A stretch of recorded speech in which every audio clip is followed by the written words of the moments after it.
Alors dans cette vidéo, on va voir une nouvelle fonction. Avant cela, on va faire un petit récapitulatif de la fonction recherche V.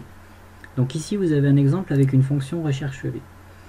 En gros, la fonction recherche V, dans son fonctionnement, vous avez l'écriture de la fonction par rapport à une donnée que vous allez chercher. Cette valeur, c'est par exemple ici du texte, ou ça peut être une cellule de référence, et vous allez aller chercher dans une plage. La plage ici est encadrée en bleu, c'est B6 à E13. Et en fonction de ça, on va renvoyer la position d'une colonne. Donc ici, dans l'exemple, pour chercher jaune d'œuf, on va aller chercher la quatrième colonne, c'est-à-dire première, deuxième, troisième, quatrième, et on va renvoyer la valeur d'un bonus. Et comme on veut la valeur exacte, on mettra faux. Voilà comment fonctionne la fonction recherche V. Après, soit vous mettez ici une zone de valeur recherchée avec du texte, donc entre guillemets, soit vous pointez sur une cellule. Donc ça, c'est un rappel sur la fonction recherche V. Ensuite, on avait la fonction index equiv. Contrairement à la fonction recherche V, la fonction index equiv permet d'aller chercher à gauche ou à droite d'une valeur définie, d'un pivot ou d'un point de référence. Donc la fonction index equiv, dans l'exemple que je vous ai fait ici, c'est vous avez en gros des produits avec ici des jours de semaine, vous avez votre liste de données et vous allez chercher en fonction de votre produit et de votre jour de semaine, en gros la valeur de la production. Donc ici vous allez combiner, donc je l'ai décomposé ici avec un premier equiv qui va aller chercher dans la plage allant, donc l'équiv par rapport à la fonction C12 va aller chercher entre C6 et C9 cette valeur C12 et va renvoyer la position.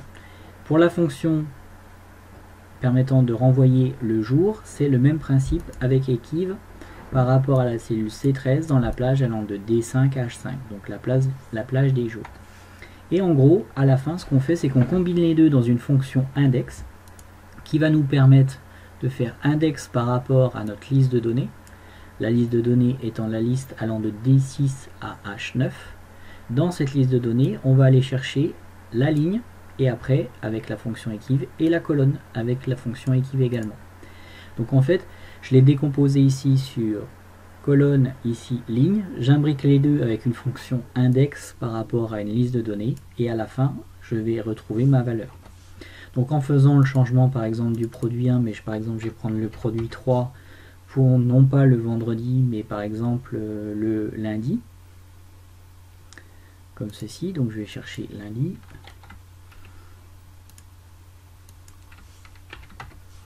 Je vais avoir la position 1 avec la ligne 3, je vais avoir 931 ici en valeur de rendu de production. Voilà pour l'exemple avec index equiv, ce premier exemple d'index equiv. Vous avez d'autres fonctions index equiv un peu plus poussées, où là on peut faire directement avec des menus déroulants pour avoir un retour entre la ligne et la colonne. Et donc, on arrive à notre exemple avec la fonction index equiv sous une autre forme. Donc ici, on a une liste de données avec un matricule nom, prénom, âge. Ce qu'on va chercher ici, c'est renvoyer une information. Donc on va aller chercher en fonction du prénom, qui correspond à la ligne 1, la valeur de l'âge. Donc ici, ce qu'on va faire, c'est en fonction du prénom, renvoyer l'âge. Donc ici, vous auriez pu également le faire non pas avec la fonction index et equiv, mais avec la fonction recherche V.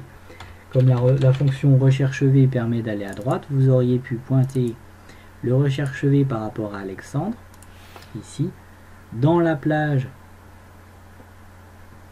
ici, allant donc du début des prénoms jusqu'à la plage où je m'arrête au niveau des âges, et renvoyer la troisième colonne avec une valeur exacte. Et donc vous auriez renvoyé l'âge comme ceci. Par contre, s'il faut aller à gauche, donc par exemple renvoyer le matricule, là vous ne pouvez pas le faire comme ceci. Donc c'est un peu plus compliqué. Donc on peut utiliser par exemple la fonction bd_lire, donc égale bd lire, comme ceci. Donc en gros on va pointer une base de données, donc on va une liste de données, donc on va aller sélectionner les en-têtes et la liste de données, par exemple ici de B5 à E11. On va séparer de point virgule et là on va choisir le champ. Le champ étant l'entête, mais également le premier élément de la série. Donc ici, on va aller chercher le matricule, donc le B5 en tête, comme je disais. Et après, au niveau du critère, c'est là où il faut faire attention. Il faut prendre les deux premières lignes en tête, plus le nom de le premier résultat par rapport à votre liste de données. Donc par exemple, ici, ce qu'on va faire, c'est qu'on va pointer sur une cellule. Donc on va prendre, par exemple, la cellule I6 et I7, comme ceci. Et je vais fermer ma parenthèse. Par contre, là, normalement, je devrais avoir un code erreur, puisque je ne pointe sur rien en I6 et I7. Ce que moi, j'ai besoin de savoir, maintenant, en fonction de ça, c'est par exemple, je vais prendre le prénom et le nom. Et en I6, I7, je vais mettre prénom-nom. Donc en fonction de ceci, ça va me renvoyer le matricule. Ici, par exemple, au lieu du prénom Alexandre, je mettrai par exemple dans la liste de données avec liste ici, l'intégralité des prénoms qui constituent ma liste de données. Je la ferme et ici, je peux choisir Annie. Et en fonction du prénom qui est Annie, je vais avoir le retour matricule correspondant à 132 000, ce qui se trouve bien à gauche de mon prénom. Et donc voilà comment on peut utiliser la fonction bdlire. Important, bdlire, vous utilisez sur l'intégralité de la base de données. Vous pointez par rapport à une cellule de référence qui correspond ici à la cellule B5.